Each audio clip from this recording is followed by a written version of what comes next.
You are listening to the USDN on the DFPN.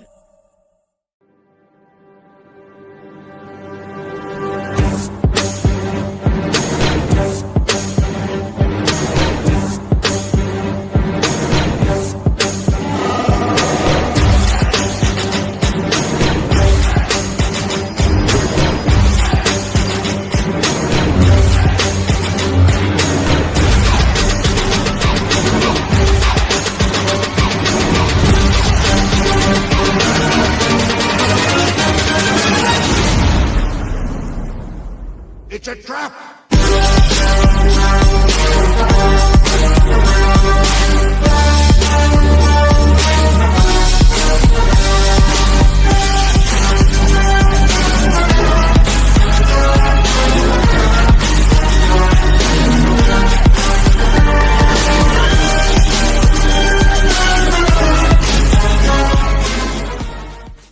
What is up, everybody? And no, your eyes do not deceive you. The USDN is live for the second night in a row. That means your fella here, the chairman, is doing overtime, and I couldn't be happier to do it. Tonight, I am bringing you Apogee Comics with Nick Garber, Matthew Jasso, fuck, and Harshstroke, which I can pronounce pretty easily. So this interview tonight all came about because I was interviewing Ben Lacey with Shark of War, and I was complimenting the art on the new issues. And like, no kidding, a couple of days later, Harshstroke sent me a screenshot of me talking about him going, "Hey, that's me." And I thought it was awesome that he was just like, "Hey," all I can see is like Io Sky on WWE, like, "It's me." So I thought that was really cool. And then this interview was born from that. He's like, "Hey, I'm working on this new project. Can I bring in the whole team for that project?" And I was like, "A whole team? Like, absolutely, let's do it." And we're here tonight to do it. And I'll let everybody here give themselves their own little introduction so that we all know kind of what role they play within this. So we'll start over here with Nick. Go for it, man. Hey, I'm Nick Garber. I'm the president and CFO, Chief Financial Officer of Apogee Comics. I'm also creator of most of the books within that world. I've been doing independent comics since 2012 with my first title called Phantom Hawk. And I've worked with Starcross Comics. I've done a lot of stuff. So I've been around for a little bit, and it's been a real growing experience. Matt, we'll hop over to you, man. My name is Matthew Jasso. I pretend to be a freelance writer, and every so often people message me at 11 o'clock at night and tell me I'm writing their comic, and I say, "Send me a picture," and then we get here. Awesome. Harsh, over to you, man. I'm Harshstroke. I just draw. I've been doing it like for 3 years now. That's it. Just working on Shark of War and being lucky to work with Nick and Matt with Quickwire. Yeah, so that's it. I like it, fellas. I like it. Actually. And to only be at it for 3 years, dude, that is impressive. I'm not even going to lie. And I've seen your art. That's impressive as hell, dude. No joke. I've been drawing actually for 5 years or so. I started at university, actually. Okay. Never draw when I was a little kid. I just like comic books, but I was really lazy with that. When I was doing my degree in marketing, I really didn't like it. So I wanted to be a filmmaker, but it was so messy because I didn't have money for the actors and stuff. So next thing was to draw comic books, and after my degree I started to draw, just like training myself like an athlete. Just start 3 years ago. Oh, that's really cool, dude. I know a lot of comic book artists who initially started out wanting to do film and then transitioned over to the comic book side. And honestly, there's some very impressive artists out there that are like that. So let's talk about the company itself, guys. So back in 2017, this started out as two separate companies, Gorilla Comics and Move the World, and then they merged together. Yeah. So what was that like at the time with it being two separate companies and then y'all bringing it together to make one? It was pretty seamless because it was four dudes that were of like-minded like goals of what we wanted to do. So it was me and Ray Merrick. We were part of Gorilla Comics, and he's like, "Hey man," and I was going to MightyCon in St. Louis. Okay. He's like, "Hey, there's this guy named Jay Sloan and this guy named Dave Norton. They have this book called Transgenesis, and their artwork's really good. And I think we should talk to these guys when you're here." So at the time I was living in South Texas, and I flew over to St. Louis, hung out with Ray, did some drink and draw things. And then we hit the con, and he's like, "Hey man, let's go meet Jay." Cause he'd been talking to him on like Facebook or something like that. Okay. I'm like, "All right, cool." Dave wasn't there. He was still in Texas. He didn't go to that con. So we go over there, and I look at Jay Sloan's work, impressive ink work, heavy blacks, which kind of worked for the subject matter that he was working with. And I'm like, "All right, cool." So I'm like, "Hey, let's all go to dinner and see what's what." So, and that's how it started. We went to dinner. We had a great time. We talked about comics. We talked about the comic business. We talked about indie comics and kind of what we wanted to achieve. And we wanted to kind of have an image style as a business model. Okay. Apogee would own nothing other than the Apogee A. All the comics are independent and owned by their creators. And we're just going to come over here, and it's going to be a conglomerate. It's going to be a group effort to make these things work. Okay. It's very similar to what Image did back in the 90s when everything's independently owned. Right. Just Image does the printing part of it, basically. But it's all maintains, ownership by the creator. Yeah. And so that like with Image, they if anybody has like a falling out, it makes the divorce part, quote unquote, easy. Yeah. Yeah. So we had access to each other's characters if we wanted to use. Just ask. That was the only thing that we kind of put in the business model. It's like, "Hey, let me know if you want to use Phantom Hawk. Let me know if you want to use some of these other characters." And then I would ask if I wanted to use anybody from like Transgenesis, because that was kind of like the only two books that we had. So I think it became finalized later that summer, 2017. We're like, "Hey, let's form this company. Let's just merge together and just kill it in indie comics." And everyone agreed. I'm like, "All right, cool." So yeah, that's kind of how the company started. I like it. And Matthew, how did you become involved in all this? Do you want like the current, like the phase 4 of my life where I'm actually doing this now, or the whole? Start out with where I drunkenly texted you. That's the perfect story right there. That's the story we want to go with. 10% truth is all we need. Yeah. So the short of it is, I had tried to do my own comic for a long time, and then blah, blah, blah, yakety schmackety, kind of when it didn't do what I needed it to really do, which was I did not want to Kickstarter it. I wanted to get somebody to pick it up and publish it. And it just wasn't there for multiple different reasons. So I just kind of was like, well, maybe this isn't my thing. Maybe this isn't what I need to be doing. Maybe I'll go back to film, because I've been doing film before then. So I kind of played with that. And then there was a different company who was like, "Hey, we're looking for talent." And I was like, "Okay, cool." So I submitted some ideas for that. And then it was like a button clicked. The moment I said, "Hey, let me see if I can be a freelance writer," it was just like I started getting offers out of nowhere. It was really weird, because Nick and I had spoken on and off for probably 4 or 5 years. Because that's how I met Nick and a bunch of the other people, was through that one group where I found an artist for my book. And now he calls me. Yeah. But it was funny because it was just like I said, I'd already had 2 at that point. I think I had 2 different freelance gigs.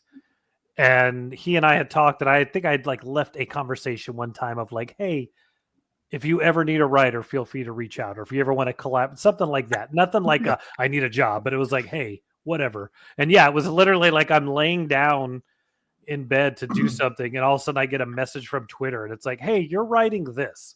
And I was like, I don't know what that is. What does he look like? And he's like, here's a picture. And I was like, can you talk tomorrow? And he's like, yes. I was like, let's talk tomorrow. So then I think that the next day we had a phone conversation, and it was basically like, what would you do? This is what I would do. What do I need to do? How is this? And I think we hashed out basically what he would become in this 2-hour conversation that we had. And then from there, it was just kind of off to the races. I'm it was just one of those times, like the what is that called? The time of your life, the era of your life where like, hey, this is what I want to do, or this could be fun. Lightning in the bottle. Yeah. So like it just was just, and then it just kind of built momentum from there. And I think that some of the other stuff I had done, I was kind of like, I was having fun, but it wasn't what I wanted to do. And I was literally about to once again go, you know what? I'm going to do my own thing. And then Nick was like, well, now that you're done with this, I have this other thing. And it was like, you know And what? another thing. Just unpack your bags. And you got But I mean, honestly, what it was is I wanted to write stories, not little clips, not 18 pages, 10 pages, single issue. I wanted like, hey, let's tell a story that's 4 issues. Let's tell a story that's 4 issues. Another one that's 4, another one's 4, like a full arc. And Yeah. And Nick was one of the only guys that was like, do that, LFG, baby. LFG. Yeah. So it was like dude. literally, I think when we finally locked down what we were going to do with Quickwire, I was like, all right, I'm going to write this first script. And I think I had the opening that you've probably read of him doing the bank robbers. Actually, next no, I didn't get to read any of Quickwire. Oh, I actually sent you some pages. No. Oh, did you really? Yeah, in the last email. Oh, okay. Yeah. That's my bad then, because A I don't few know why. from I seen Quickwire, another comic book called. I got the press release, and it must have been within the press release. So Yeah. after this, Well, it's I'll 5 go back pages. You and read read the first 5 Harshstroke, and Nick pages. and I are going to talk for a second. Go ahead. So next issue, no. no, we're good. So I know from you just brought up Quickwire, and Quickwire is what brings in Harshstroke at this point to be the artist on it. How did y'all find this gentleman here, and kind of like how did that come about? Matt recommended. That's Matt. Matt. Yeah, Font. he was somebody. So one of the other companies, I think he had either submitted for the other company or we had seen his work, and it was like, yeah, it was something like that. So then he was on because that guy does tons of stuff. He's got like 20 different people doing 20 different things. And it was like, where can we use him? And then I think once Nick and I had locked down Quickwire, and I was like, there's this guy. He's been on the deck. Hear me out. Yeah, I haven't found anything for him to do, but like his stuff looks solid. And I think it was literally like, I don't know I think he remembers this, as I was like, all right, let's just pay him to do the pencils for the first 5 pages. And if it works, he gets the whole series.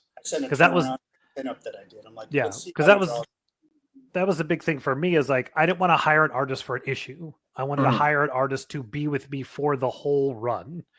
So it was It like, does all make right, collaboration easily. Right. yes, Between especially because I you. think by the time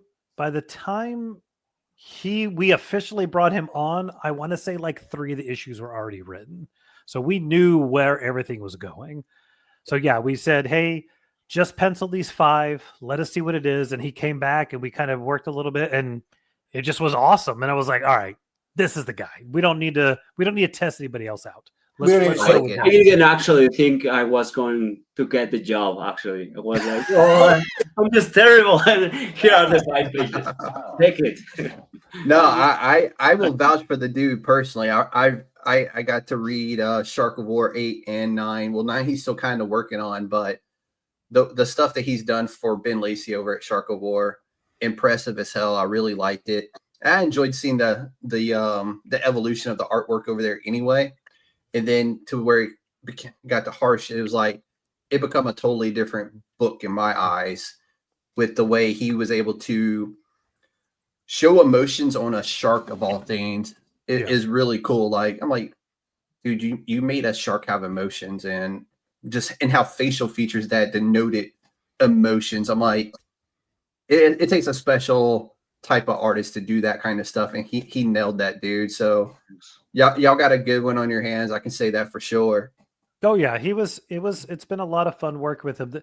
The Quickwire is a very funny book, and it's a very kind of careful, like, this can be really dumb if the artist doesn't understand the jokes and the funny. And there was a lot of the stuff that he, in my opinion, he made the joke better. You know, like there was the part with when he whips him with his wet shirt, and it was just like okay, this is one of those things that may not work. And then when he drew it, I was like, no, this is hilarious. And it too, like, he didn't move the camera; it was just straight up medium shot profiles of Quickwire responding to having water thrown on him, and he's just like, you know. And I before we even put the letters on it, because I'd read the script so many times, I was like, this is what's happening. This is hilarious. I like it. And he didn't take.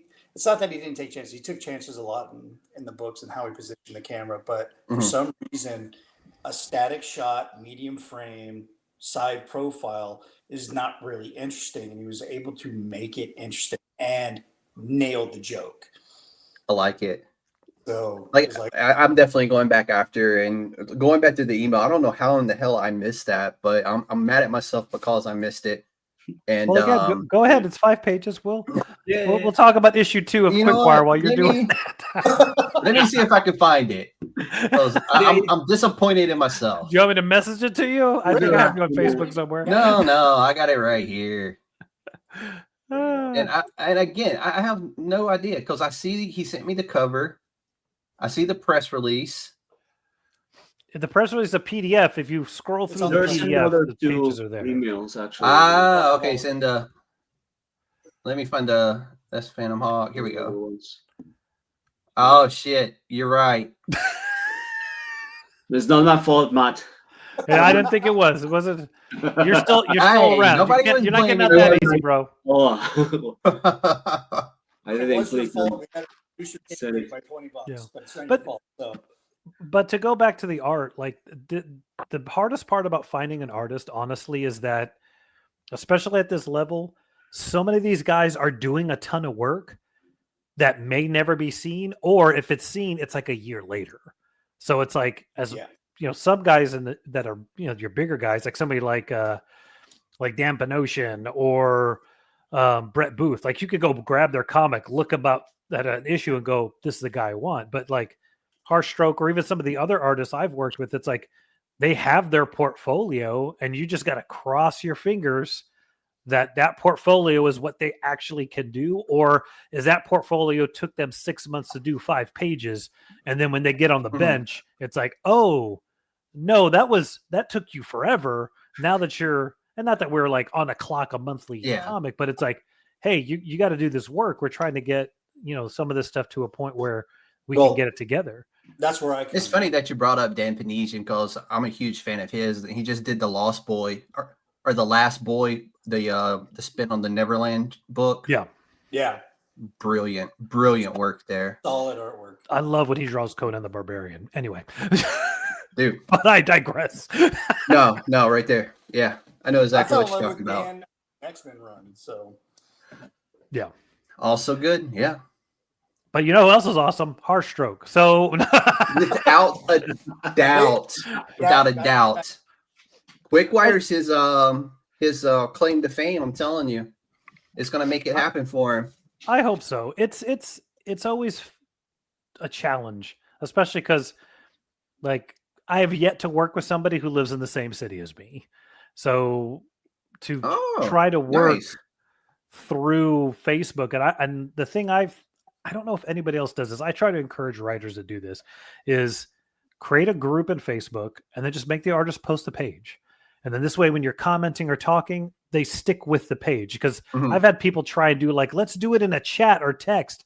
And there's no way to keep track of who's talking about what we're linking to. So that was probably one of the biggest things that really helped.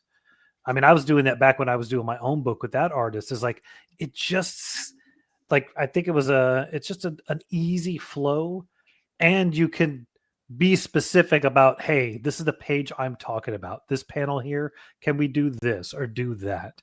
And Harshstroke was always good about anything that needed to be adjusted or changed. And then sometimes he'd be like, I ain't doing nothing, bro. I'm the artist. Go write another script and leave. No, I'm just You know what though? I was just having this conversation last night with Styles and Lucky Devil Comics is finding an artist who will push back and tell you like, hey, that isn't gonna work. So Well, and it's hard to do because they don't want to make. Because he put a band logo. You're breaking up. Oh, now we got dead air. Okay. I'm on hotel internet. I apologize. I completely understand that. He's like, hey man, like we're like, hey dude, like, there's this logo on his shirt. What is that? He's like, oh, it's this band that I listen to. And we're like, oh, we don't want to get sued. He's like, don't worry, hold on. And then he messages the band, promises them a copy of the book. And they're like, that is so badass and punk, dude. Like, yeah, you can use our logo. It's totally awesome. I'm like, I'm going to need screen grabs of them saying this shit. You know, just Yeah. I like keeping my lawyer bored where I don't have to do stuff. Hey, a bored lawyer is a happy lawyer. Yeah, he's like, and easier on your checkbook. Oh, absolutely. Especially what this guy charges, because he's an entertainment lawyer, and you know, they charge you whatever they want. Yeah, and they assume that everybody that hires them is making Marvel money. We are not making Marvel money. One day, maybe, hopefully, probably long after I'm dead, when grandkids own the company. Yeah, I think you'll be all right. Maybe on your deathbed, you know, as you're laying there. I'll die with the biggest smile. They're like, oh yeah, you're making all this money. And then all my artists are paid, my writers are paid, my EIC is paid, you know, and they're all living comfortable lives based on the products that we produce, which is what our goal is. But like, so Harsh hits me back up. He's like, hey man, we're good to go. Here's the screen grabs.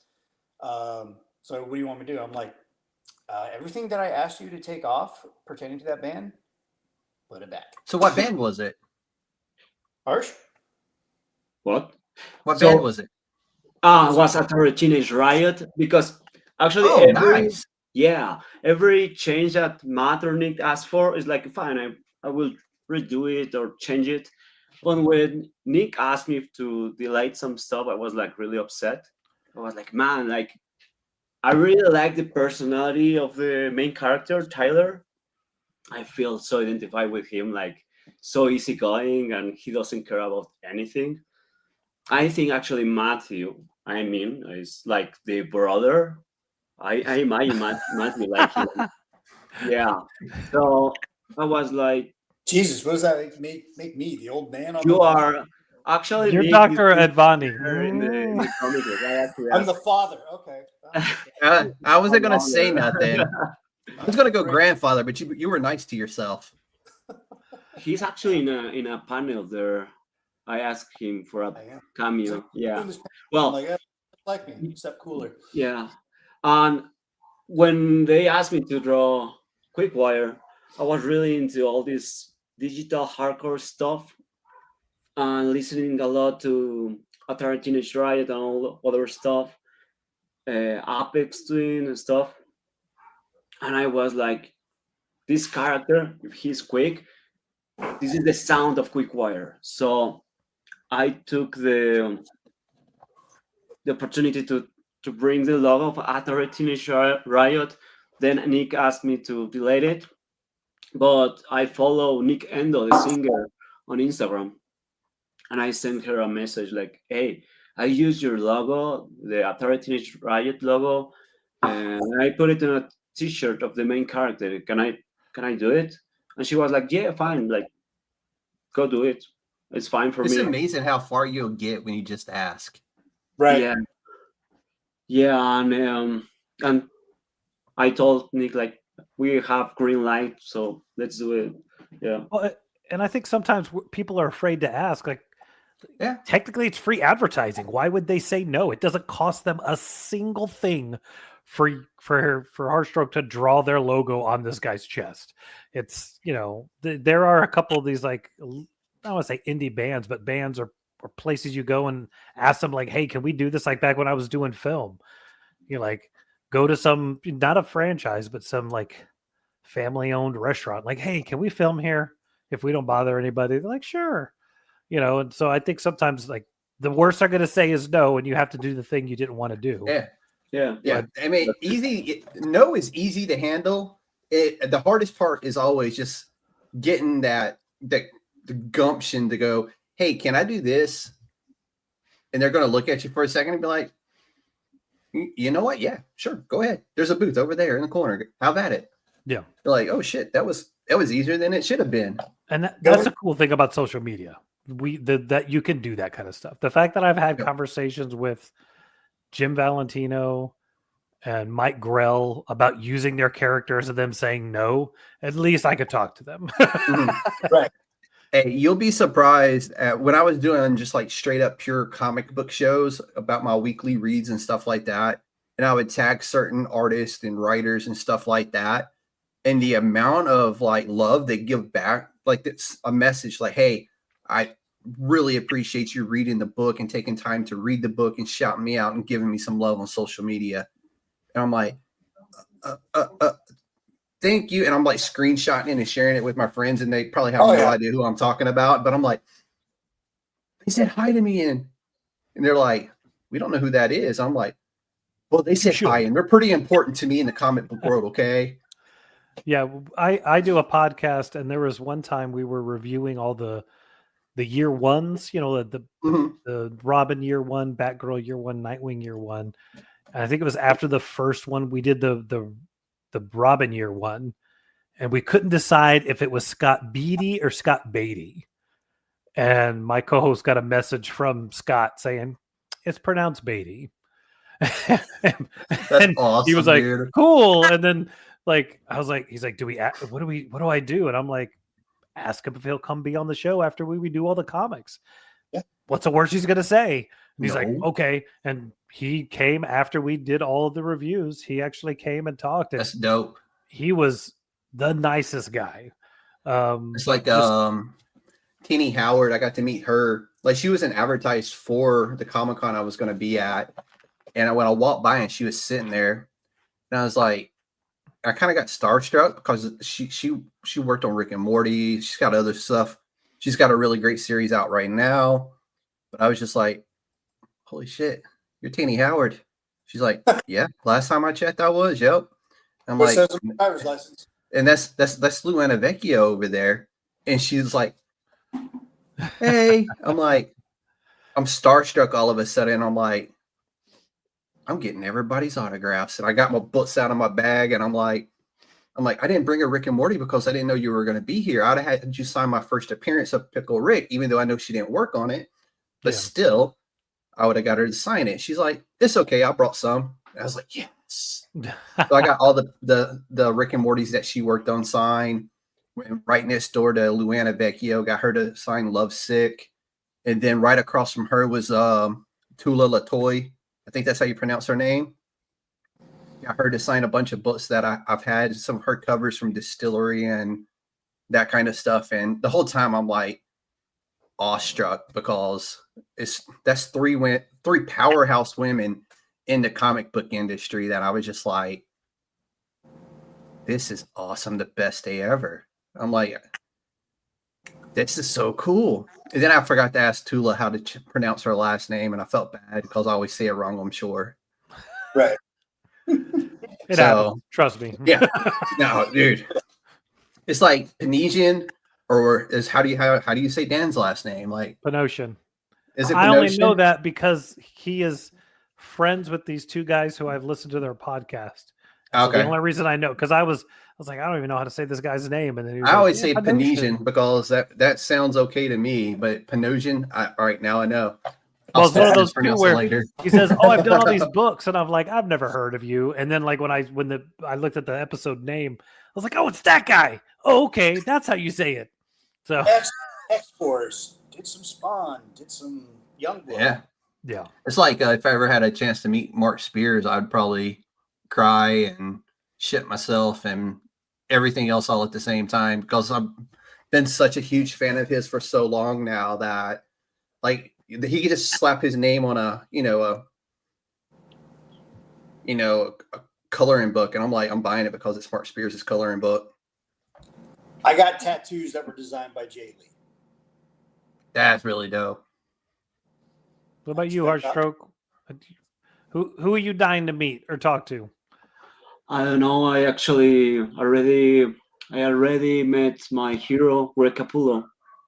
Oh, I'm fine with that. I met him in. You want to say Capullo? Sorry. Oh, nice. Really nice. He's my Biggest hero. arms He's my comes. hero. Yeah.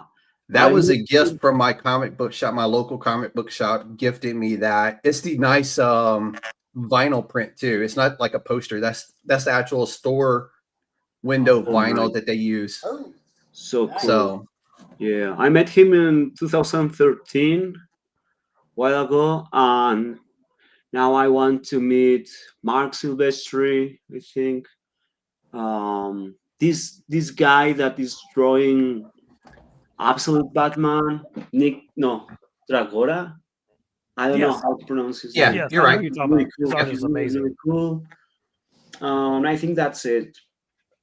I met Simon Beasley, another hero of mine. oh wow. Simon Beasley, Alex Sinclair. I met him. ooh, that's a also. good one. Yeah, and that's it. I don't think. Todd McFarlane. I mean, yeah, Dude, the Todd father. Todd Father. Yeah, Yeah, dude. He's since 1993. I've looked up to that guy. yeah. Yeah. Really cool. I don't. There's so many people who are like, yeah, I'm not a fan of his. I'm like, dude, your comic book looks just like his. Don't tell me you're not a fan. But hey, if that's what makes you sleep at night, keep denying it. Keep denying it. There was a time in my artwork where they're like, "Hey man, you're just like Rob Liefeld." I'm like, "You such." Yeah, but can you draw feet? Yeah, exactly. There it is. And he's only got 30 pouches, not 80. I only got 75 pouches. Damn it! Because it was the 90s. Did you just see his recent press release on the re-release of Youngblood? No, he bores me, to be honest with you. Yeah, it was. He made fun of himself for like 10 solid minutes, and that was the best part about it. He made fun of himself. That's the weird thing about Rob is like he'll get hammered in the comment section of most of the things he posts on like Twitter or social media, and then he gets super offensive. Like, well, last time I checked, I've never heard of you, and I've done this and I've done that. I'm like, dude, I don't need your resume. I know your resume, dude. like we all know your resume, and you haven't progressed since 1993. 93. You know, most artists progress. Like even Harsh here, like you see a steady progression in his artwork with Quickwire, and I'm like, and now just finding out he's only been drawn for like 3 years. Like, what the hell? And he can draw feet. And he draws feet. Sometimes. Hey, you could always hide it with a rock. You can hide feet with a rock or with a pouch. It's cool. You know what you could do is you can just do that Tasmanian devil thing with Quickwire's legs, where it's just a bunch of scribbles. Hey, there we do go. that. There we go. Smoke and that's it. Yeah. Yeah. So I know y'all were kind of right in the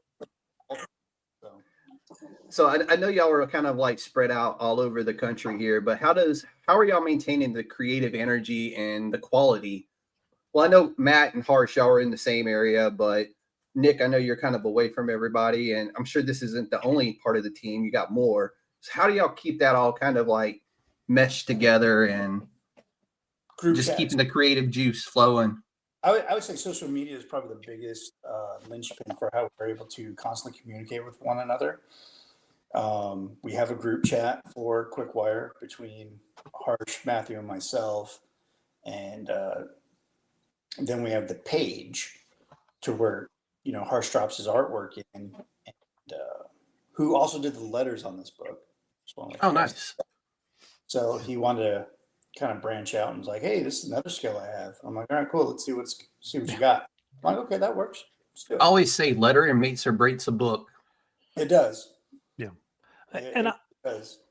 I'm a big fan of a phone call. Now, Harshstroke and I haven't had a phone call because I think he's in Mexico and I'm in Texas. So that'd be a very expensive phone call. But Nick and I talk on the phone at least, once a week, maybe twice a week, depending on. Bare minimum. Sometimes it's 2 or 3 times. Like I said, you call me more than my father. I miss him a lot. Wait, you get phone calls from your father? You have a father? Yeah. Mine went out for milk and smokes and never came back, dude. What the I'm fuck? coming back with the milk. It was the strangest. Yeah. But no, I think for me, I think there's definitely a need to keep that energy going. And I'm older than everybody. So, but I'm also one of those. Huh? I said I heard that story. Yeah. But I think part of it too for me is like we could have a 15-minute phone conversation or 3 hours of texting. If you give me this 15 minutes and we have this conversation, then I can go be productive with what we discussed and what we figured out. And sometimes too, it starts with a text. Hey, you available for a call right now? A quick call. It's always a quick call, but there's never a quick call. It's always going to be an hour. I'd rather have an hour phone call than 4 or 5 hours of texting any day of the week. Or you leave me an important voicemail that says, hey, can you call me? And then I might call you back. Yeah. My wife likes to jump in and like have a conversation with Jasso. I'm like, I'm on a business call. What the F are you doing? Yeah. Like, we're trying to finalize things, man. We got important. So I think that at the end of Quickwire, we should make sure, hey, Matt, have you ever had green tacos? No. Are they good? You want They're delicious. Now you're getting 5 minutes of the recipe for green tacos. It's quite funny. But no, I think that's a lot of it too, is that just have that constant communication. Because I've worked with, one time I did the thing where it was like, here's a script, I'll draw it. And then like 4 weeks later, here's 5 pages. And I'm like, these are all wrong. But we're going through that right now. That wasn't me. It wasn't him. We're glad it's not you. But it's just like some of those times where you just, because I think sometimes it's kind of funny because there's times where I'm like, am I leaving these scripts too open? Do I need to go like Alan Moore and each panel's a full page of writing? But sometimes you just get to the point where like I can look at sometimes an artist and go, like Harsh has done it a couple times. Bruno on Phantom Hawk will do it. Is like, I think this needs an extra panel to show this thing. And like, but it makes the story work. Cool. Mm-hmm. 9 times out of 10 works. Yeah, but then sometimes I'm like, there's one artist I worked on, and I think he got 3 pages in, and I finally like told the guy, I was like, I ain't working with this dude. Like he read the dialogue, and that's it, and he's just making things up. And I'm like, yeah, there's one guy. Yeah, I don't care. I'll do it. Where it was like, specifically, it was supposed to be a revolver, because in the next scene, it showed that the hero had dropped all the bullets out of the gun. Mm-hmm. Well, he gave the guy an automatic, but then in the next panel, you see the bullets dropping out of the gun, and I'm like, why would he empty the bullets out of a clip? And then the other guy was like, well, maybe it's a magazine. Yeah, what's it called? Maybe it's a language barrier. And I'm like, bro, in Spanish, revolver is revolver. It's like, it's not a language barrier. So it was like stuff like that where I'm like, that it sounds stupid because a gun's a gun, but when it's a specific thing of like, this is this way because I want this to happen this way, and you're not doing that, I'm not working with you. Like at that point, then just make up the story yourself. Why did I write this thing? Mm-hmm. And I think that's where sometimes when you're not able to communicate with somebody consistently and kind of go page by page, even though I know Harshstroke a couple times have been like, Stop talking to me. No way. Something like that actually happened with me. It was the third page. You wrote weapons, and I drew off everyone with bats and knives and stuff like that. And he was like, "No, I mean guns." Well, Yeah. I was like, well, "Here it says Yeah. this is It says weapons." weapons. And I think what it was is that's where I think, but I also think Specifics count. well, Yeah. and I think too, what I think about in that, and I'm not blaming you at all, but I also think that's a cultural thing.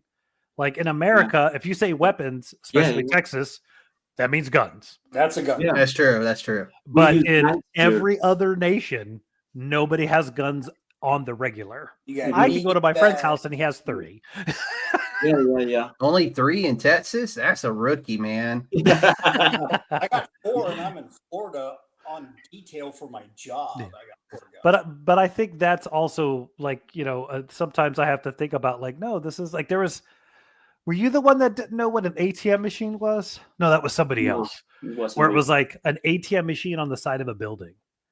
And I was like, how do you not know? And then realize like, oh, you have no idea because he's I've been to in Mexico. Central America. Yeah, What? that doesn't happen here. We don't have ATM like outside. They're always inside. Yeah, they're always inside. Yeah. Yeah. Weird. So I think sometimes when you get the cultural differences, because the first artist I worked with, he was in Texas. So like there was no, and not that it was a better relationship, but just that there were certain things because he's here, he understood what this is. But at the same time, like another writer buddy of mine, like he'll just insert pictures into his script like this. And I'm like, maybe like, no, make the artist work. He'll be fine. It was. You are paying him to work, so That's what we're paying for. and that's what Google is for as well. Mhm. Help me a little bit, Matt, with that. Yeah, there you go. Always I'll help. do a mix. Yeah. But that was something that I think as writers keep it in mind of like, no, like there are certain things that are very commonplace here Mhm. that like it just doesn't like there was another comic where like he had no idea what a warehouse was, like what the Oh, wow. inside of a warehouse would look like, or it was like a boat. It was something. Oh, it was a boat too. Where I was like, oh, he has a boat, and he just drew a pontoon boat. I was like, no, it's a houseboat. But just somebody who has no experience with certain things, and then you have to get into the specifics of like, this is what trigger discipline is. Yeah. So, but yeah, I think that's That's my safety right there.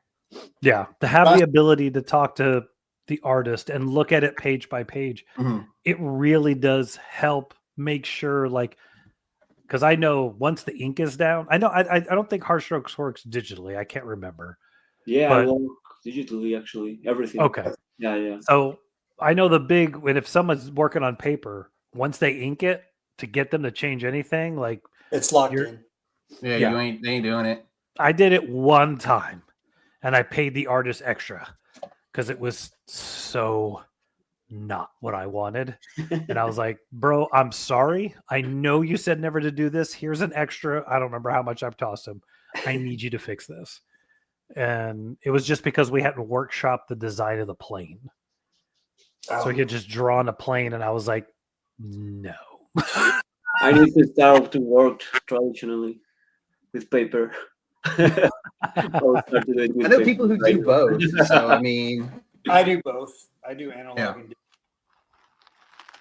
but so what's been the philosophy that has drove the brand when choosing what stories to tell or what creators to collaborate with for y'all? Do y'all bring in new people from time to time, or do you just have this is us and we're it? No, we bring in other artists. Like Apogee prides itself on being a stepping stone company to move on to like bigger brands like Valiant or Dark Horse or Image or Marvel and even DC. One of our early colorists, DC Alonso, started out with us, and now he's doing stuff for Marvel. So that's It's a funny feather. that you brought up Valiant. I feel like they're criminally underrated. How do you not love X-Men or Solar? Those are brilliant books, and they're just brilliantly executed as far as artwork and storytelling, and it kind of like goes against the old guard of comic books. They tell these unique stories that are like completely indicative of their own brand, which I find amazing. I'm an early Image head, so when Image worked with Valiant for Checkmate, I thought that was the greatest thing that had ever happened in my life.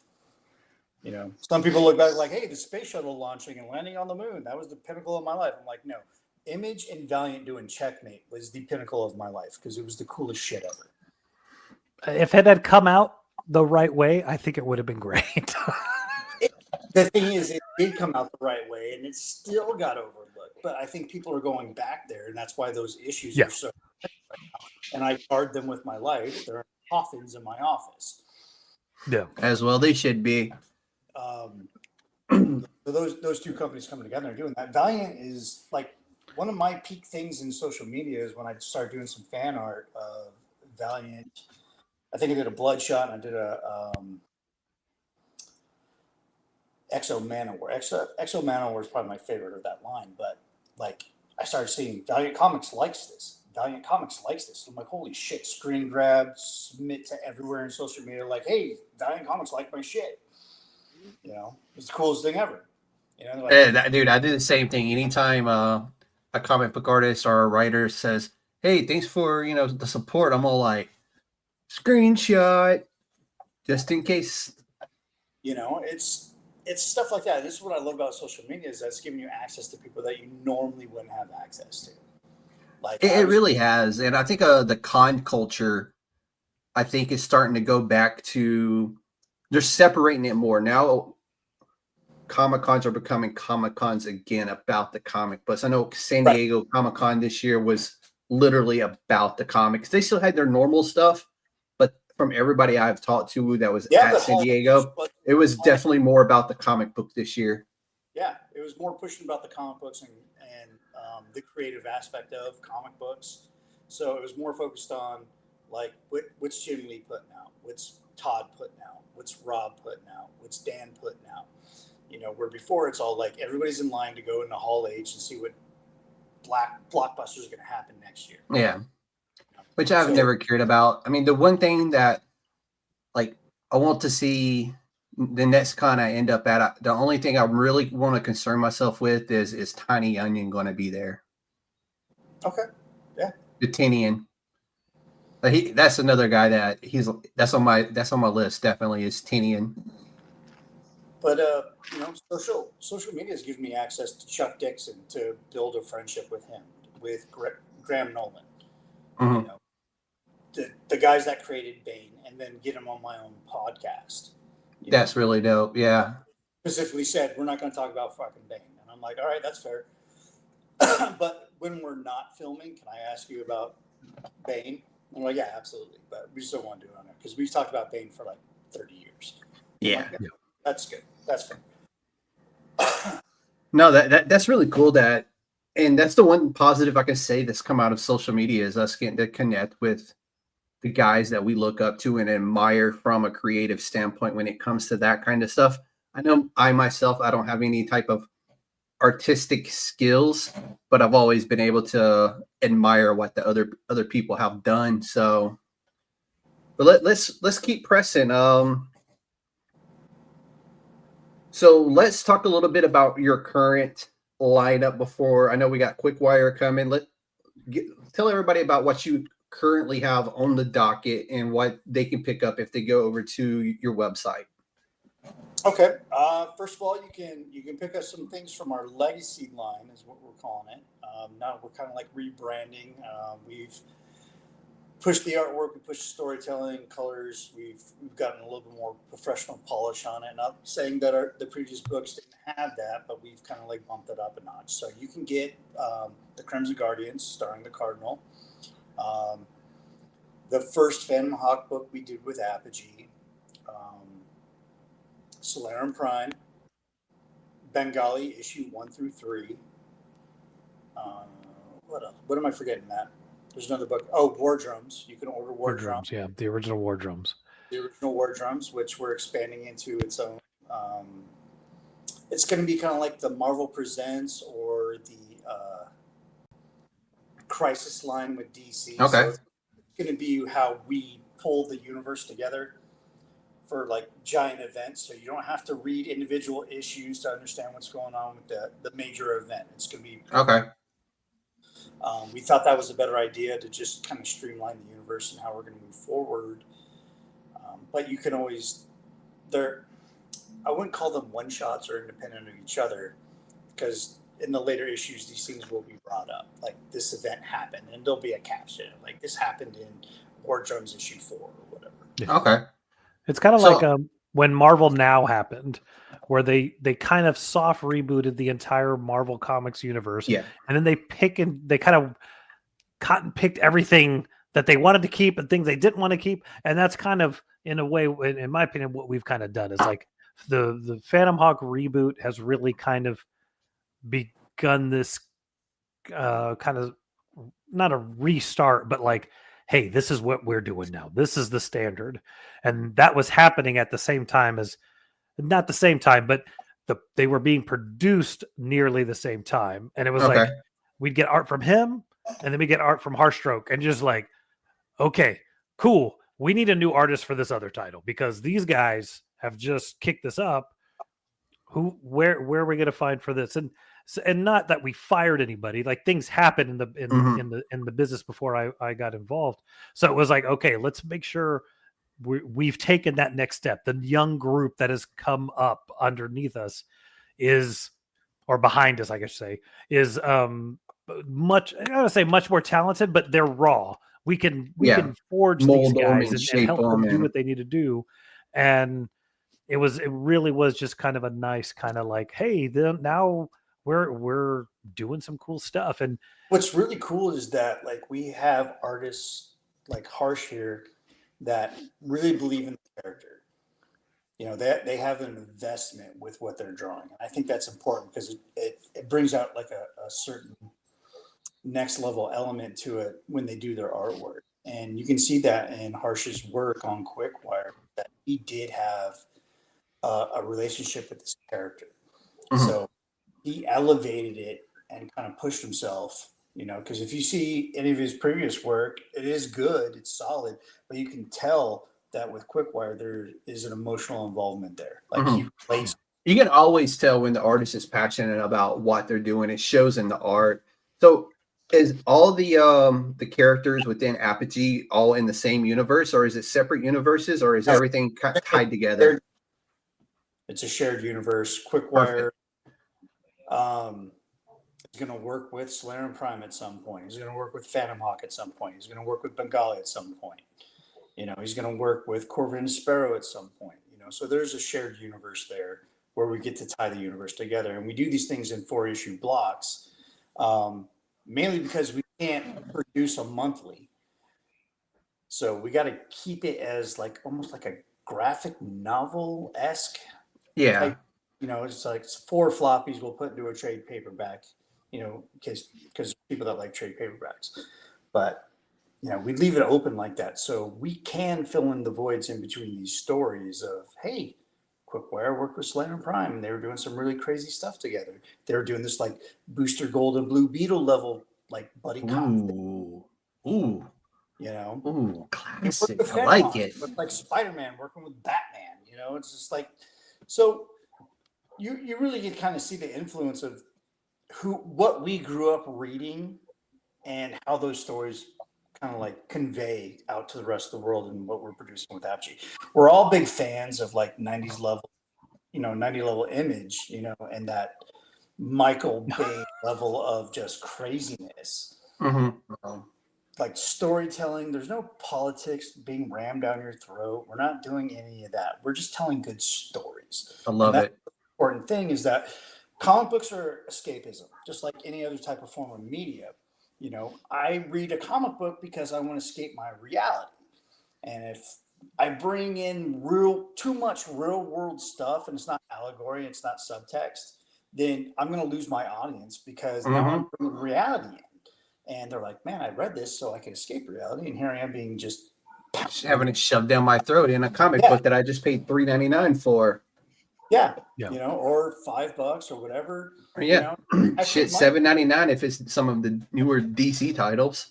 Yeah. It's so crazy because they had that hashtag and that whole advertising and marketing campaigns, like no line above $3.99, and it's like, And the only person who's done that is Todd McFarlane yeah, with Spawn with $2.99 or $1.99, something like that. It's $1.99, I think, for the OG Spawn still. Yeah, and you get that's what happens when you print out of China, which is great. I've done that. The first $1 is printed out of China, but so that's kind of like the precipice of Apogee, and what we're trying to achieve here is we want stories that you can connect with and enjoy some escapism for 24 pages. Oh, I like it. So do y'all have a specific shop that y'all like to print with, or do y'all just kind of like shop it around? We started with the online thing, the Okay. e-commerce thing, which has benefited us so far. Mhm. Like Slayer Prime was a book I paid for out of pocket for art and all that stuff, and I put it as a pre-sale on the website, and it funded the book. It pretty much reimbursed me everything I spent on it. Okay. And then still keep getting orders for it, especially with Slayer Prime, because the whole premise of the book is I want a cool hand Luke in space.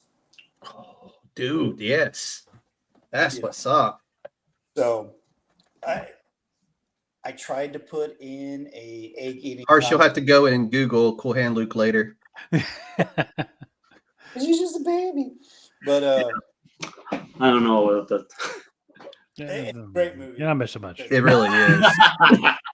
So Slayer Prime was Cool Hand Luke in space.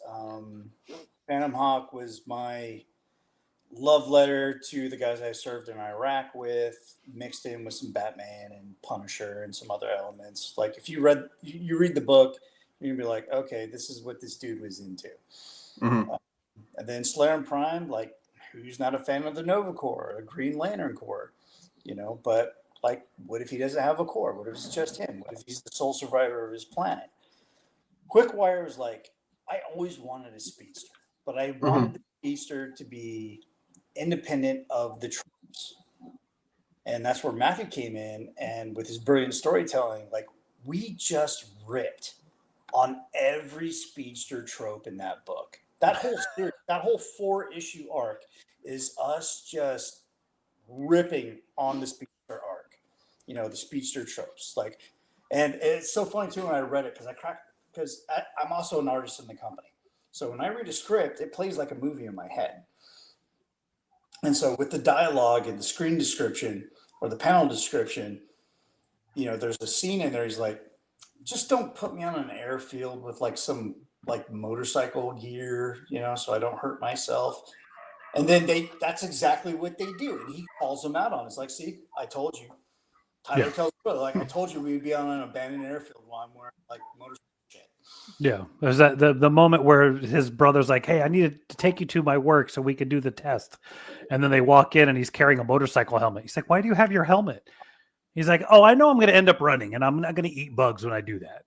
And then that's all he keeps saying is, I'm going to run. I want to run. I know I'm going to run. And they're like, you're not running. There's no reason for you to run. Well, and 5 minutes later. Yeah. 90 moments later, beep, beep, doop, beep, doop, and he's trying to phase through a wall and eat shit. Because that's not a thing in this universe. You don't get to vibrate your molecules to the point where you can phase through matter. Like, it defies physics.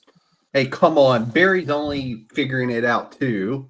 And we're just going to leave Barry Allen with Barry Allen. We're going to leave Wally West with Wally West. Tyler's his own deal. And he has a mixture of a lot of other character personality traits, like break the fourth wall.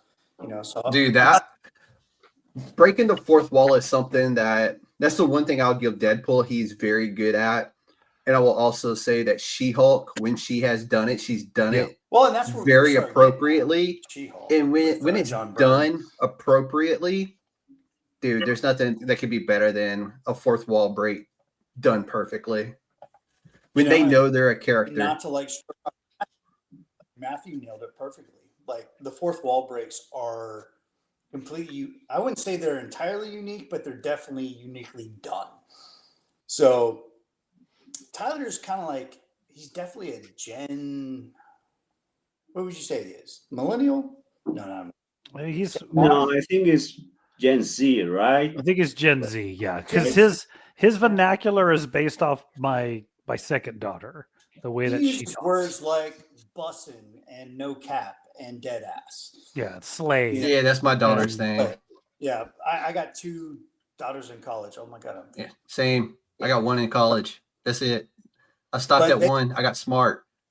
yeah. Well, Lucky you. My crowning achievement. I stopped at one. Not to be too crude, but my pullout game was weak apparently. So, like, we use that vernacular and the way. No judging here, buddy. Couch Happens to pulls the up, best of but us. So Matthew's writing in that with the fourth wall break I was busting up laughing. It was one of the few times I call him directly instead of him calling me. I'm like, hey, dude, this shit was hilarious. I was like, I laughed. I gut laughed for like a good 10 minutes, Mm-hmm. with the fourth wall break. And hopefully the audience experiences the same thing that I did. If not, I'm not giving you your money back. It's mine forever. But Yeah. It's already been spent. Tough it's shit. already been spent. Yeah, Did the sun go down there, Harshstroke? It's all going to Harshstroke and his what is the payment system we call you on? Pioneer. So like I laughed hysterically, and then Harsh went in there and put visuals to it, and it just sold the joke even more. It's like, so when you have that team, that communication, and the artist is like, I'm in on the joke. I know how to make the joke better, and then I'm going to do that.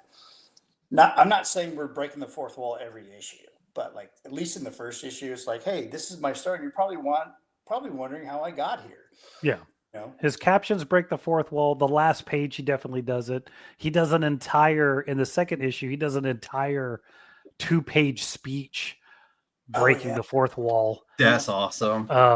But I think too, like, I've always had this thing about, like, it seems like every single comic book character, like, they're begrudgingly a hero, or the hero life has weighed them down. And I'm like, what if this young kid who, like, he's been dreaming that this might happen one day, even though he knows it never would. And then it randomly happens and he's like, this is the coolest thing. And just have him be truly excited about not only having superpowers, but the idea of actually getting to be a hero. Like I like to believe that most people are good. Look, if I could somehow pull off being Batman, or, well, probably more Nightwing, because he's all over my office. And that's like Nightwing or Superman. Like, I know everybody wants to go like, well, you'd probably end up being Homelander. No, like, I really would want to be that dude who's like doing things and helping people. And look, not to go too far into this because I don't want to start a big debate, but like, look, I'm going to be the corn sweat Superman. I'm not going to be dour, let horses die, freaking Cavill Superman. Like, and I think, watch your mouth, sir. Oh, we can get that argument out. Millions of Snyder fans just rolled over in their mom's basement. But my point more is that, like, to have somebody like Quickwire, because Phantom Hawk is all the things of like, this is my mission. And my intent is to make sure that I fulfill my mission. And if you get in the way, then I'm sorry. That's your own bad. And Quickwire's like, no, bro, like, watch this part, and I think that's having that difference and Nick did not know what he was getting into. He just knew he wanted a speedster. No, dude, I like that, but it's one of those where I've been around long enough and I was in the military long enough. I would be the Red Hood. Sorry, but I'm packing pistols and I'm just going to be like, oh, boom. And this is the weird thing. And this is like a feather in the cap to Matthew's writing, because he writes Phantom Hawk, who's the reluctant hero. He doesn't want to be a hero. He's mission focused and he's got shit to do. You're in my way, one way or the other, you get in my way. So there's elements of Punisher and Red Hood in that story. And then you go do a complete 180 with this fun, jovial hero that's really embracing that because it's the coolest thing that's ever happened in his life. And then you brought in a young artist to draw it. That helps a lot. I think that was needed because of the energy that character represents. Mm-hmm. He needed a youthful artist, and Harsh has just delivered page after page after page. You're getting I like it. I like to hear it. 22 or 24 pages of awesomeness. We work on so many books. I don't know how many pages there are sometimes. So are all your books like in that 24 page range, or are you like the 24 to 32? we keep them usually in the 24 to 32 page range. Okay. Like any artist or writer that I hire, and Matt can affirm this, when they ask me questions like, well, how many pages is it going to be? I'm like, as long as you need to tell the story, that's all I need. Mm-hmm. I give them a lot of free range in the sandbox of Apogee. I almost said it wrong myself. My bad, dude. Hey, I'll own that one. That one's on me. Done messed me up, son. So, like, when you show up to the sandbox of Apogee, I'm like, as long as you need to tell the story, and I will let you know if you cross a line or you're doing something that the character wouldn't do. So you get a lot of free range, and Matthew's kind of like complimenting me, like, hey man, like I've never had so much fun working on a book. And I'm like, because I'm very little hands-on. It's like I tell you what the core of the character is, and that's the problem with Phantom Hawk, is that everyone wants to write him as Batman. Mm-hmm. They either want to write him as Batman or they want to write him as the Punisher. I'm like, that's not who he is. And Matthew understood that completely. He's like, okay, so correct me if I'm wrong. Is this who the character is? I'm like, that's absolutely who the character is. And he went to town. And then we come to Quickwire. I'm like, I want this speedster, but I don't want him to follow speedster tropes. The original name for the character was Charger. And Matthew just hit me with the hard questions, like, how in love are we with this name? I'm like, I'm not married to it, so if you think of something better, let me know. Hey, then he could have been San Diego's favorite son. No, that's where Bengali comes in. Bengali is the demon of San Diego, which is weird. Oh, nice. I created him in Texas, even though I'm a San Diego resident. I was like, I never thought I was going to see the city again in my life. And work being work, I'm now a San Diego resident. I'm like, this is so much cooler now because I'm here and I'm taking reference pictures for my artists while I'm out on the water in San Diego Bay. And here's a picture of the Midway, and here's this, and here's that, and here's Mango Park. So I'm able to add that element of realism to it. With Quickwire, he's like, we had multiple conversations, like, where are we going to put this dude? I'm like, I don't want to put him on the West Coast with all my other heroes. We're not trying to be West Coast Marvel, And he's like, well, you were in Texas, so what about a Texas location? I'm like, all right, cool. I'm open to ideas. He's like, how about Dallas? And he showed me some pictures. I'm like, hell yeah. I got a lot of friends that will be happy to hear that Quickwire is in Dallas, because I got a lot of friends in Dallas. And I got a lot of friends down in San Antonio as well. Yeah, so the majority of Apogee's heroes are on the West Coast. Like whatever made-up city I made that I put in the Bay Area, like Crestview City, it's essentially Modesto, California. I just uprooted Central Valley and moved it west into like San Jose's area because who's going to miss it? And Crimson Guardian, it's in Foster City, so that's North Bay. That's north of San Francisco. And then I have Corvid and Sparrow who operate just kind of like wherever the hell they want to. And then I have Slayer Prime, who technically I guess would be in Cape Canaveral, or Florida. Space. Or space. He's in space. I'm in space most of the time. I mean, the name would make sense then, right? Yeah. You want a Nova Corps dude, he's going to be in space all the time. I'm like, okay, but he has to show up to Earth every once in a while because he's got beef with one of the other heroes. And, so he's like, hey, how about Dallas? I'm like, Dallas is a cool town. It's got a great cityscape. I think it would look cool. Dallas has come a long way over the last like 10 to 15 years. I'm like, it's better than Waco, man. We're not trying to have like Chip and Joe. Hey, Waco's on the come up, okay? Waco's on the come up. Is it? Have you been there? No. But no, the reason Not a while, but I know Dallas is eventually going to grow into Waco. I mean, yeah, give it another. It's well on its way there. Well, because that was my thing. Is like, I live in a small town outside of Houston, and I thought about Houston, but my thing was like, there isn't enough going on here.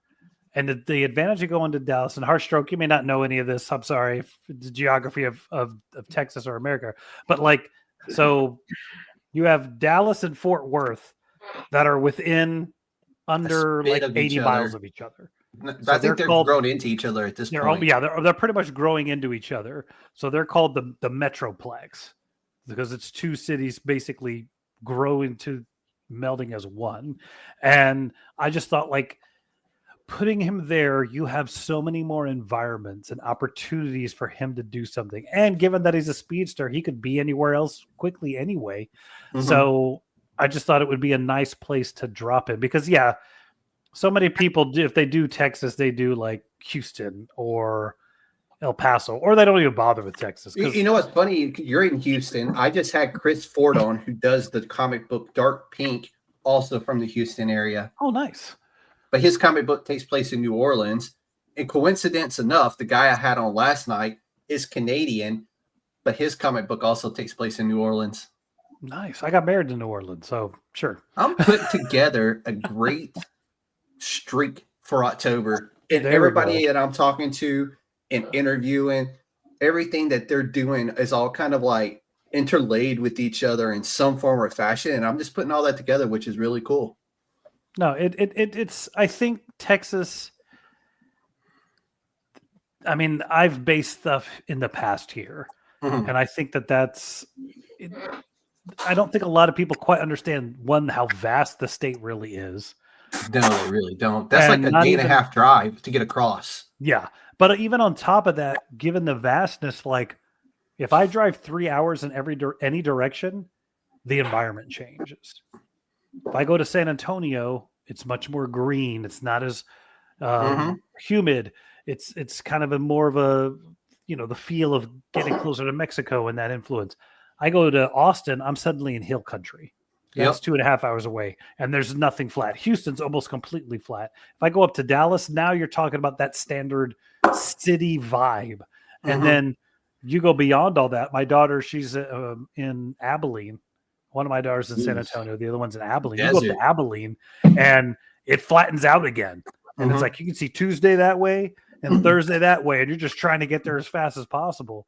But I think there's just so many environments here. You know what? Everything south of I-10 is just desert.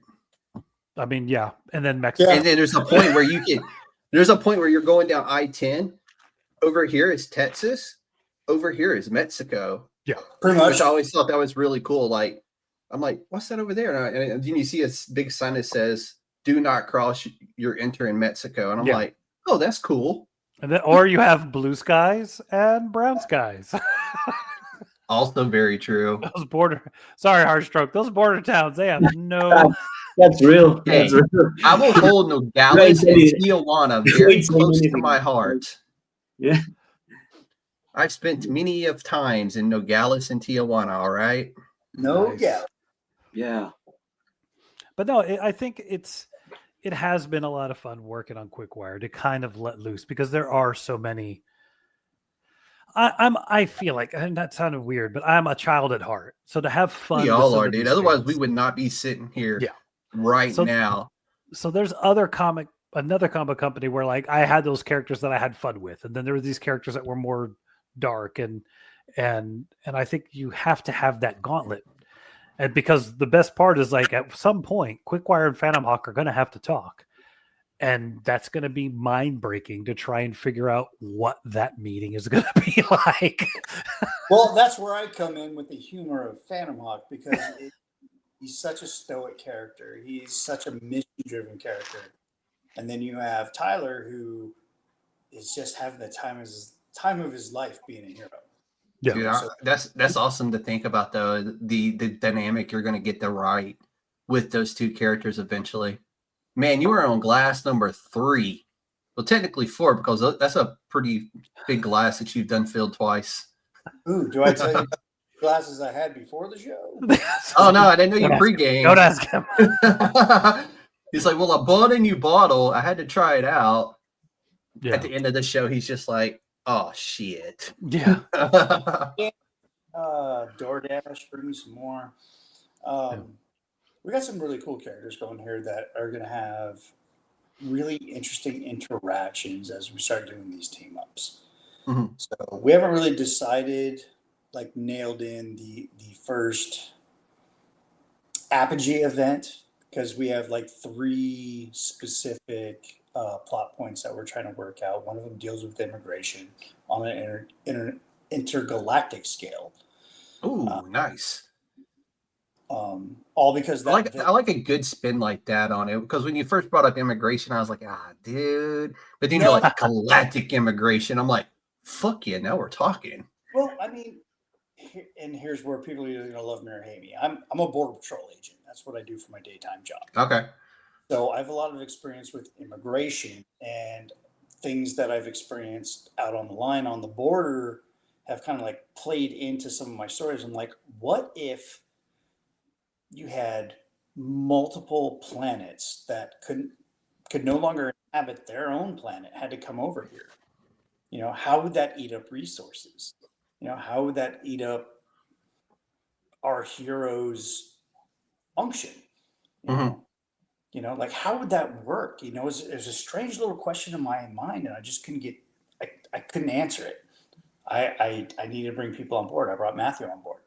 You know, I'm like, how would this resolve? And would that open us up to another threat, like a dark side or a Thanos? You know, I like it. Or Palaxis, or no, wait, did I say that wrong? Yeah, I said it wrong. You know, so like it opens you up to other threats while we're trying to be the best of humanity to, hey, come over here. We understand. We get this. You know, you guys are welcome here. We don't know where we're going to put you, but we'll figure it out, because I think humans at their core are good, you know, and they want to do the best for other people. So that story plot, the storyline that I had envisioned, I think would be an interesting tale to tell. No, I like that idea. Just from hearing you talk about it, I know that's going to be something special when you do it. It's going to be amazing. I just hope I live long enough to actually make this happen, because I think it's going to be a really groundbreaking story. I don't want to be too forward, maybe Eisner winning, but ooh, now we're talking. Which Matthew would probably win that for actually penning it. Maybe I'll get a cover mention. You know, you'll get a nod as he's accepting his Eisner. Yeah, that's it. That's all I really need, man. Because like when I created Apogee, I don't need to be the face of it. I never be the face of it. Like I created a lot of the characters in it, but I don't need all the recognition. I want the work to speak for itself. I want the company to succeed for the work that we do, and promote the young artists and writers and colorists and letterers that work for us, where we could be something in their resume. I think that'd be really cool. I think that's more of a feather cap than anything else. Is like, hey, I work for Apogee, and they're like, oh, we've heard of them. They're great, you know, because they've all these artists, you know, because we take a chance on a lot of people too. Yeah, and sometimes that's all a person needs, is that somebody to take that one chance on them, and then that's your all-star right there, you know? Right, absolutely. And I've had contacts in this business who worked for this company in its early days and their early days while they're building a portfolio.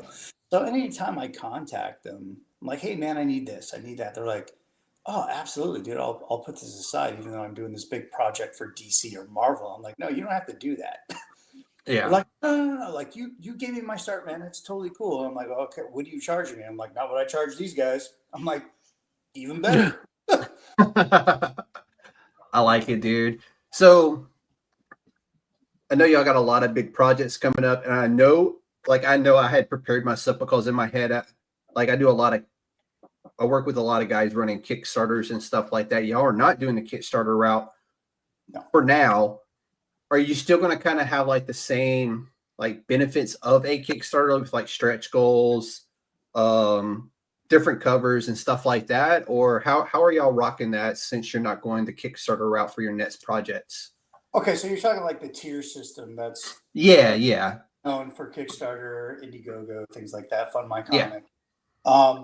the things that we offer as tiers, we're working on it because as a business, we have to keep those things in-house and have inventory of it. So like Phantom Hawk, we offered patches for the Phantom Warrior project that Phantom Hawk is a part of.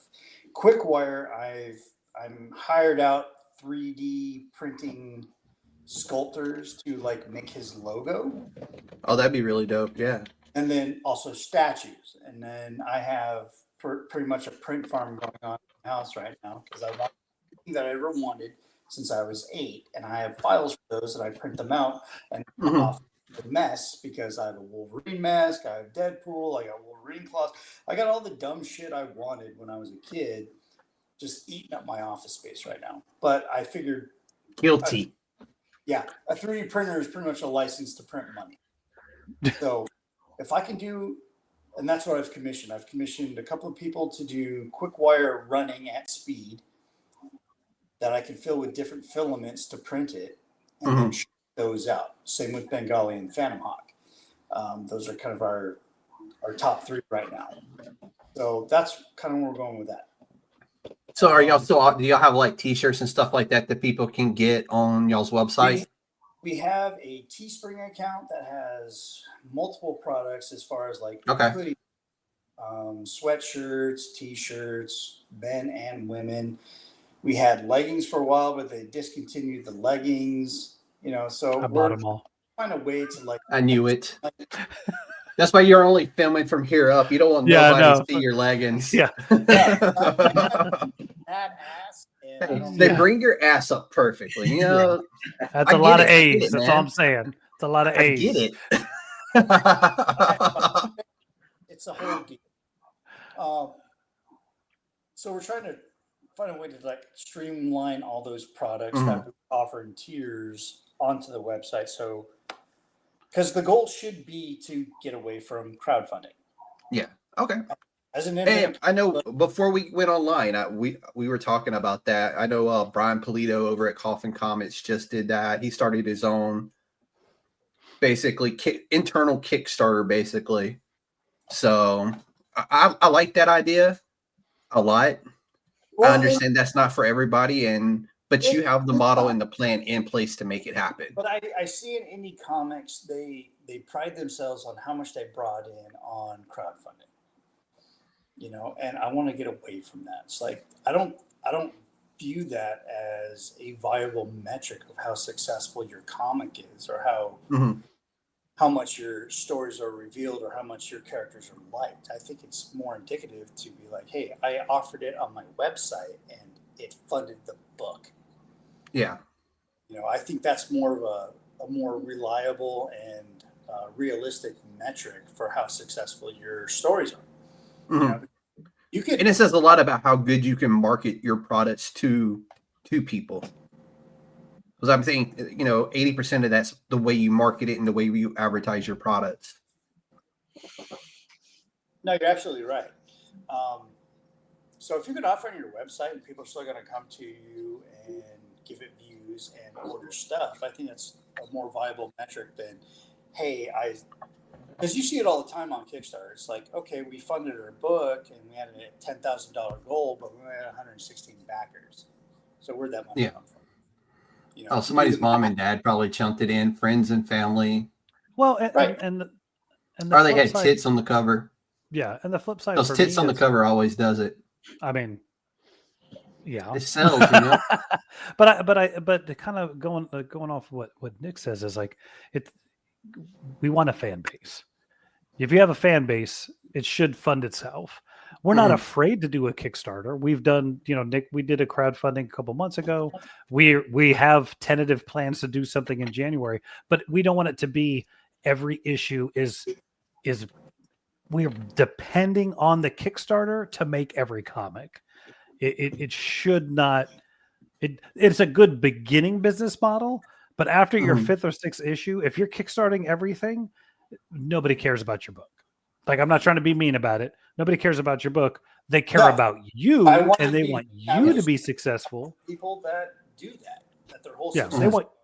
but they want you to be successful because they're funding you. They're Yeah. not look, are they like, not to be weird, the number of things I've Kickstarted and I don't think I've ever read the books, it's pretty high because Yeah. I'm funding that person. He's my buddy, or he helped me with this. So we're going back and forth. So that's where, if we can get away from every single book, we may do like a quarterly crowdfunding or a buy in like every 6 months. Let's do a Kickstarter, but it's not going to be a Kickstarter for Quickwire #2, Phantom Hawk #2, Bengali #5, everything, because the other thing too is like everybody's doing it. And I think people are tired of it. It's to piggyback on Matthew's point, like if we're going to do a Kickstarter, it's because we're going to offer something that's going to cost a little bit more, that's going to add value to the book and have a different reach to the clientele. So for Quickwire, I've been looking at lenticular covers based on Harsh's suggestion of, hey, we should do a lenticular cover. So first of all, I was like, what the F is that? And I'm like, all right, cool. It's a fancy way of saying foil. Yeah. Well, it's not. It's the 3D. That's what I thought. Okay. You're talking about the 3D. Okay. Yeah. Image and Harsh has done like 20 something drawings of Quickwire's mask emitting different emojis and expressions. And I was like, oh, that's awesome. Like he even threw some like kanjis in there, some Japanese kanjis, and I was like, oh man, see, that would be awesome. So I'm like, maybe there's a market for that. I know, because I've bought books like that. Also, polybags. Polybags with like some gift stuff in there, like a trading card or a note. It just so happened I had a polybag sitting next to me, just chilling on hot standby. Well, no, this is actually the 18 plus cover for Gahana, Naked Aggression from Image. Really fun book, but each cover has a adult version of the cover. So I did polybags for Bengali issue 1 because I submitted it to distribution, but then I realized that the barcode that I put on there was BS. It didn't mean nothing. So I was like, oh shit. Well, the market kind of needs a barcode, like a legit one. So I went and I bought some barcodes, and then I followed the mandate of how a barcode's supposed to be, and then I printed it on the polybag. And it's all it is a mask of Bengali. It's his mask. Yeah. I cover, because I didn't just want to put the cover on there and be like, all right, cool, here you go, buy this and this really awesome polybag that's going to run you like $12. But actually, it's not even that much. It was like 45 cents on the dollar. But So I got all these polybags, and I want to do this lenticular cover, and I also want to do the polybag, So they get like, oh, I got this really awesome polybag with this original artwork, and then you open it up, like, oh, cool, now I get this lenticular cover, which is going to run about $11 a copy to throw on a $3 floppy, So, but I don't want to charge people extra for that if I don't have to. So if I can run the Kickstarter and then I set it at like a $15 price point, and you get a polybag, and you're going to get a trading card, and you're going to get some cool shit along with the lenticular cover, and you get this really awesome polybag. And if you want, I'll sign the damn thing for you. It costs me nothing. The bank's been getting my signature for years. So I take this metallic pen and I just Nick Garber right there. It's like, oh my God, the creator of this character. Did. And if we were all closer and I had the money, I would just send it to everybody so they could sign it. But segue from hell, we will be closer on November 14th and 15th. Oh, do tell. You can't just say you're going to be closer and not tell us why you're going to be closer. We'll be in San Antonio. The Comic Arts Convention is going to be there. Yes. Okay. All three of us will be there, along with Renee, who writes some of the other titles. He writes Bengali. Nice. He'll be there. We'll be signing autographs. There may be some other special guests. We have to wait until closer to the time to announce that one. Nice. It's going to be a lot of fun. Do what? I thought you were the special guest, Matt. I mean, me. We're not talking about that special. I mean, Harsh is flying in for us, so he's got to be the guest of the hour, So send us like a gif of like, hey, when I arrive in America, and it's like this dude like proposing to a girl, and I'm like, which one of us is the girl? I'm like, nombre way, like, no mames, you know. But yeah, All right. it's going to be in San Antonio. November 15th is the convention. It's called the Comic Arts Comic Convention. Arts Center, Yeah. Yeah. And it's just that Saturday, but we'll all be there. Nice. I have so to see while if we're some of my friends are going to be at that, so I can have them go over to y'all, buy some stuff from y'all, and then send it to me. And we'll sign it for you special. and a group picture. Like I'll be doing. Well, Harsh, I'm sure you show up with a pad and paper and pencil, and we'll do some commissions. We'll make some money that way.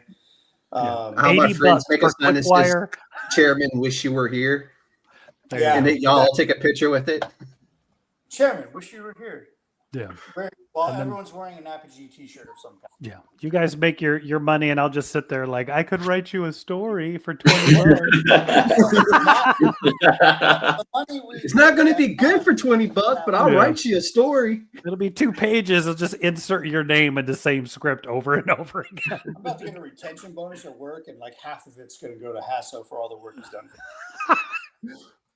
Nice. No need. Hey, no, that is a perfect segue. We're rolling up on we just hit an hour and a half. So let's wrap everything up in a nice little bow for everybody. I'll let Nick start, and you can tell everybody where they can find you, and then we'll go to Matt and Harsh, and we'll start putting a nice big bow on this for everybody. All right. So my social media marketing is pretty simple. I want to make sure that you can find me on all platforms with the same @. So for myself personally, if you're interested in my own work or just my crazy views on the frickin' world, you can find and Nick Garber Art on Facebook, Instagram, and X. I still feel weird calling it that. Yeah. But if you want to follow the company, that's @Comics on Instagram and X. And Apogee, by the way. I learned that today. not Apogee, not what was the other one that you were saying? Apogee. Apogee. Apogee. Got a little French flair to it. So Apogee, Jesus Christ. Apogee Comics. And now I got him doing it. Which means the height of a satellite at its peak. So that's kind of like why we chose it. So you can find us there in those social media platforms. You can email at nickgarberart@gmail.com or at indies@gmail.com. Allow 24 to 72 hours to respond to you because sometimes it's lost.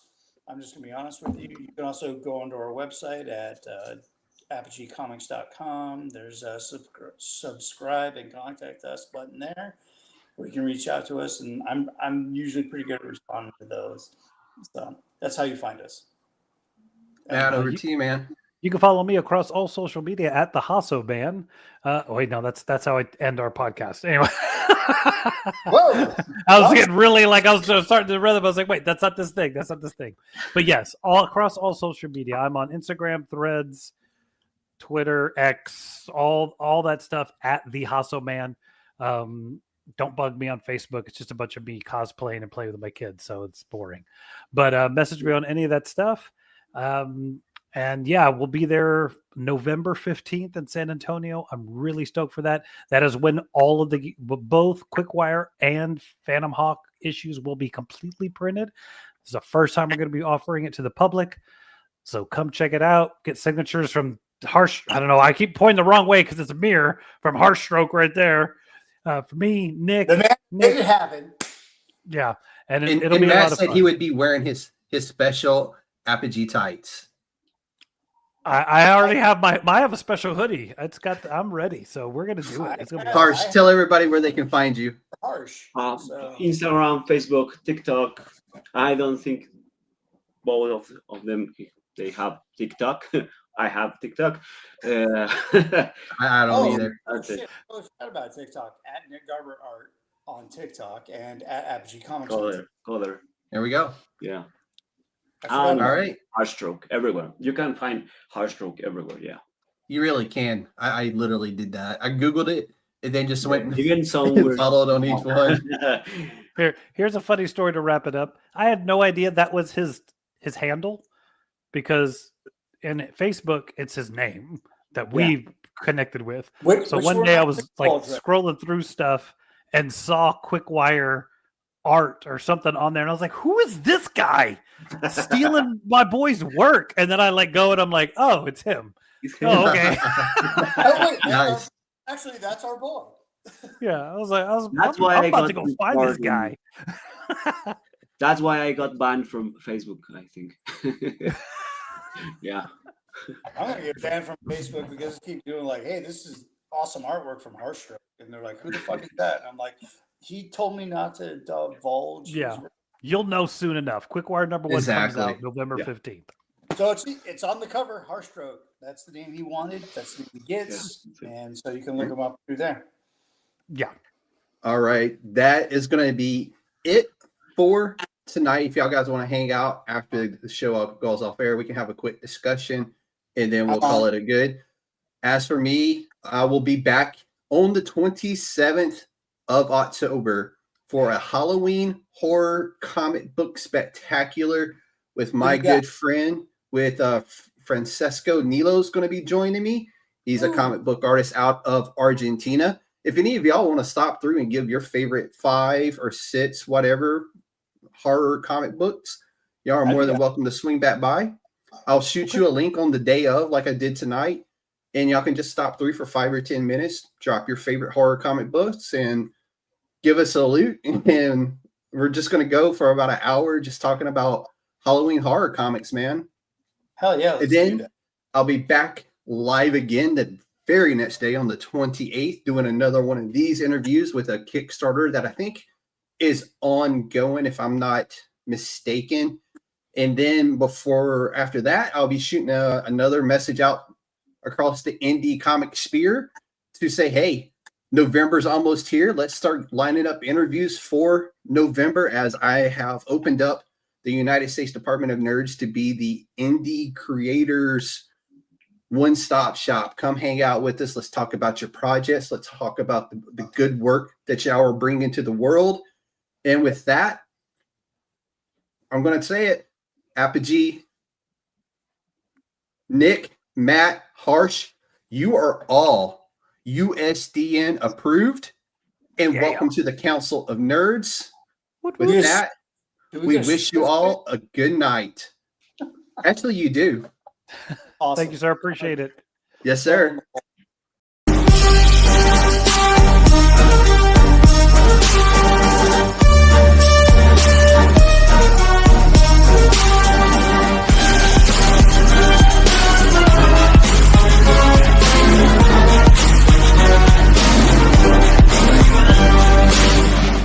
It's a trap!